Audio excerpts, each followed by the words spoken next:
আমার মেয়ের স্কুলে ফাংশন, যেহেতু আমি মা হিসেবে তো আর এই হিসেবে বাড়ি দেবেন না। আমার মেয়েকে কত সুন্দরভাবে, মাশাআল্লাহ, দেখতেই পাচ্ছেন কত সুন্দরভাবে সাজিয়ে দিয়েছি। আমার মেয়েকে খুব সুন্দর লাগছে, দেখুন মাশাআল্লাহ, সবাই মাশাআল্লাহ বলবেন। অত সুন্দর নিজের মনের মতো করে সাজিয়ে দিয়েছি, অনেক মাশাআল্লাহ লাগছে।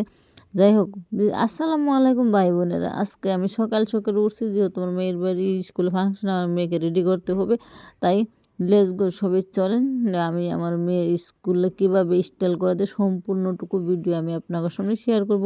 সবাই কেমন আছেন? আশা করি সবাই আল্লাহর রহমত অনেক অনেক ভালো আছেন, আমিও ভালো আছি। সবাইকে কই, যারা যারা আমার ভিডিওটা দেখতে, অবশ্যই তোমরা লাইক সাবস্ক্রাইব করে দিবা, কারণ তোমার লাইক সাবস্ক্রাইবে আঙ্গর পরবর্তী ভিডিও বারের খুবই উৎসাহ জাগে। যেহেতু তোমরা আমাদেরকে অনেক অনেক উৎসাহ দাও, তার লেগে আমার মেয়ের সম্পূর্ণটুকু আমি আজকে কীভাবে রেডি কি সম্পূর্ণ ভিডিও শর্টকাটভাবে দেওয়ার চেষ্টা করতেছি, তোমার দেখাইবার লেগে চেষ্টা করতেছি।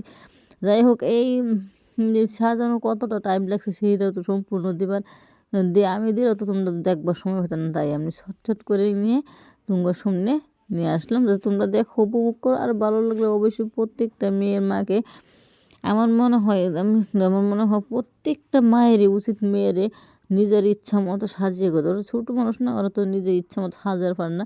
প্রত্যেকটা মায়ের উচিত যে মন মতো করে সাজিয়ে দেবো। মেয়েরা কোনো দিন না ভাবে যে যে আমার মা এটার মধ্যে কমতে রাখছে, ওটার মধ্যে, হ্যাঁ, অভাব শেখানি ভালো, কিন্তু সবসময় অভাব শেখা এটা না। আজকে এখানে ফাংশন হলো, এখানেও কোনো ঘুরতে গেলো, সেই হিনুর মাঝে তো আর তো জেনে তেনে নেওয়া যায় না। এমনি তো অভাব শিখেছে এটা, মাশাআল্লাহ। এনে করতো আমার মেয়ে অতটুকু একটা জ্ঞানী আল্লাহ দিছে।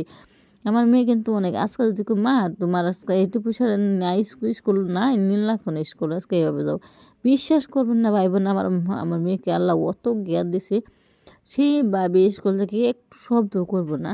সবই দোয়া করুন আমার মেয়েকে দেখেন কত সুন্দর, মাশাআল্লাহ, অনেক সুন্দর লাগে। সম্পূর্ণ রেডি করতে 3 ঘন্টা থেকে 3.5 ঘন্টা সময় লাগছে। আমি কিন্তু সম্পূর্ণ মেকআপ করে দিয়ে হালকা পাতলা মেকআপ করছি, যেহেতু অত মেকআপ করছি না।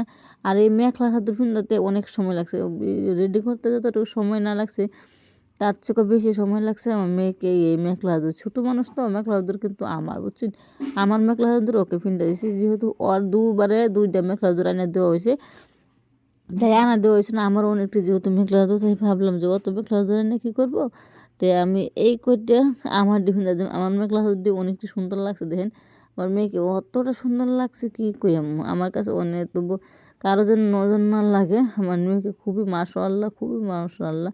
সবই কিন্তু মাশাআল্লাহ বলতে ভুলবেন না। মানে আমার মেয়ে অত মিজাইছে আল্লাহ একটা মেয়ে দিচ্ছে আমার, আমি কিন্তু অনেক খুশি আমার মেয়েকে নিয়ে।